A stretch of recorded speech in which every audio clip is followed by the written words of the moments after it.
The U.S. State Department says it's waiting to see how both China and the Philippines will respond to the result. Spokesperson John Kirby says the U.S. is concerned about militarization in the South China Sea. CCTV's Wang Guan was there for the statement, and he asked Kirby why the U.S. is more concerned about China's activities than other nations in the region. You said you're consistently concerned about land reclamation activities by China, but some people in China point out that, in fact, China is hardly the first country to do so.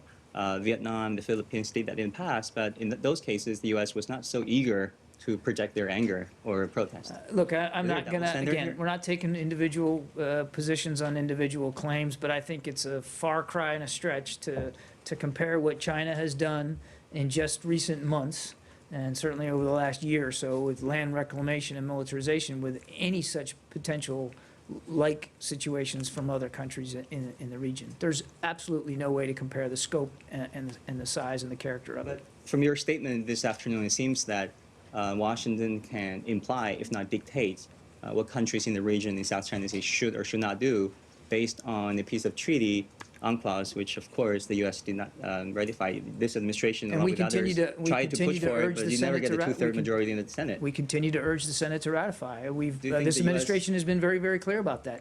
But we still abide by the central tenets of it, even though we're not a signer. But when we abide by the central tenets, do you think the U.S. loses kind of the moral authority to do that when it does not ratify it? This isn't about expressing moral authority. And I kind of reject the implication in the question. This isn't about the United States projecting moral authority. This is an international tribunal which came up with a legally binding decision that the United States didn't influence. We said before that they reached it, that it would be legally binding. So did the world. Now they've reached it. It's still legally binding, and the world is going to be watching what both claimants do in terms of meeting their obligations on this.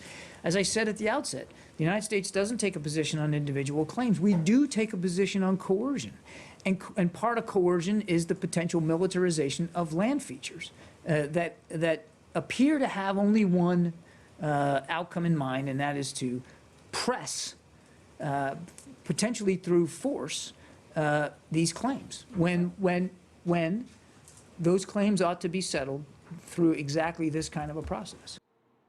And that was spokesperson John Kirby at the U.S. State Department.